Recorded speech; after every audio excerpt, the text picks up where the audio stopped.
안녕하세요.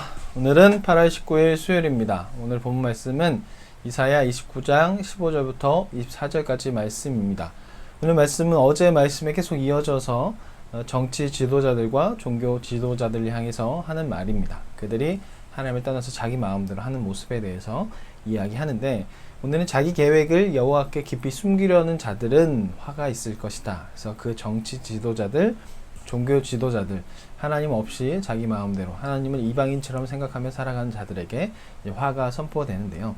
이들은 어두운 가운데 거하면서 마치 하나님이 자신을 보지 못하는 것처럼 생각하며 그렇게 마음대로 행동했다는 것을 표현하고 있습니다. 하나님이 나를 볼 수 있다라고 생각하고 그렇게 생각하면서 살아간다면 행동을 마음대로 할 수 없을 것입니다.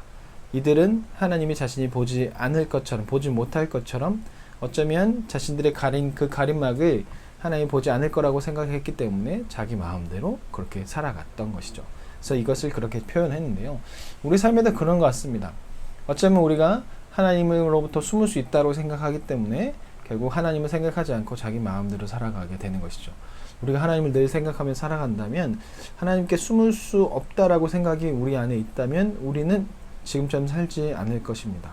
우리는 은연중에 하나님으로부터 피할 수 있다고 생각하고 아예 하나님을 생각하지 않고 이방인으로 생각하기 때문에 내 마음대로 내 뜻대로 그렇게 살아가는 것이죠. 그렇기 때문에 우리의 모습과 이들의 모습은 비슷하고 어쩌면 똑같을 수 있습니다. 날마다 우리는 하나님을 생각하며 하나님을 기억하며 그렇게 살아가야 할 것입니다. 하나님이 계획하시면 불가능한 일도 이루어지게 됩니다.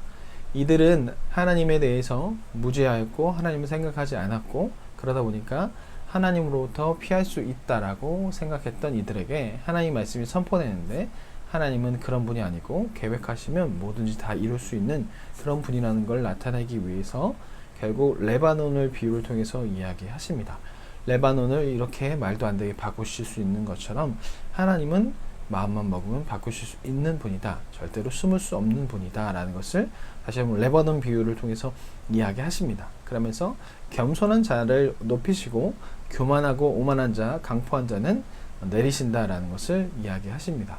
지금 종교 지도자들과 정치 지도자들은 바로 겸손하지 못하고 강포하고 오만한 자들이기에 하나님께서는 이들을 결국 심판하시게 될 것이고, 그리고 그렇지 않고 겸손히 이런 상황 가운데 하나님을 바라보면서 기다리는 자는 하나님께서 높이실 것이다 라고 이야기하고 있습니다. 우리가 삶을 살아가면서 이 시대에 하나님 뜻대로 살아간다는 건 참 많이 어려운 시대가 되었습니다. 어느 것이 정답인지 잘 모르겠고 참 어려운 시기를 살아가고 있는 이 가운데, 우리가 그런 가운데 고민하고 고통 가운데 고민하고 하나님의 뜻을 찾기 위해서, 하나님 뜻대로 살기 위해서 고민하며 살아가는 우리에게 하나님이 주시는 은혜와 또 하나님이 우리에게 주시는 더 큰 놀라운 기쁨과 계획이 있을 것입니다.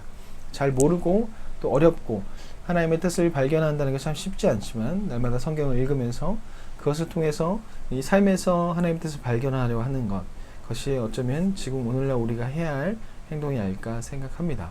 그리고 하나님께서는 이사야를 통해서 22절부터 야곱족 속에 대해서 이야기하는데, 이것은 북이스라엘 말할 수 있겠죠. 에브라임, 야곱, 이것은 다 북이스라엘 이야기하는데, 하나님께서 이미 심판을 당한 북이스라엘도 회복시키실 것이다 라고 이야기하고 있는 것이죠.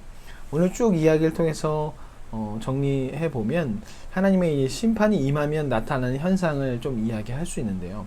이제 화가 임하면서 하나님의 심판에 대해서 이야기가 나오는데, 하나님의 심판이 꼭 안 좋은 것 같지만 하나님의 그 심판에 순기능이 있습니다. 하나님께서 심판을 하시면 그것으로 인해서 첫 번째는요, 대청소가 일어납니다. 악인들은 사라지게 되고, 악인들이 심판받기 때문에 악인들이 사라져서 결국 고통받았던, 선한 삶을 살았던, 하나님 뜻대로 살아가던 그 사람들만 남게 된다는, 그래서 대청소의 기능이 있고, 두 번째, 과거의 잘못을 부끄럽게 생각하며 이 겸손한 태도로 갖는 그런 것이 나타나게 됩니다. 그리고 세 번째는 영적인 눈이 완전히 바뀌게 돼서 영적인 눈이 떠져서 하나님의 뜻을 보게 되죠. 하나님의 심판은, 하나님의 경고는, 하나님이 주신 고통은 바로 이런 것이 있습니다. 우리가 이런 하나님의 심판, 하나님의 고통, 하나님 주신 징벌, 이런 것으로 인해서 우리가 경험해야 될 것이 바로 이 세 개여야 할 것입니다. 이스라엘 백성들, 남유다 백성들, 아수르, 바벨론, 여러 심판을 받은 백성들은 이 세 가지가 일어나지 않았습니다. 첫 번째만 일어났습니다. 대청소만. 우리에게서 있어서도 이 첫 번째만 일어나는 것이 아니라 두 번째, 세 번째가 일어나야 할 것입니다. 신앙생활은 늘 말씀드리지만 자신을 돌아보는 것입니다. 내 삶은 어떤가? 내 모습은 어떤가? 나는 하나님의 말씀대로 살고 있는가? 나의 삶에는 하나님 뜻대로 해서 매일매일 삶에서 하나님 말씀대로 살고 있는가? 돌아보는 것, 그리고 고쳐나가는 것, 바꿔나가는 것, 그것이 우리가 해야 할 행동입니다.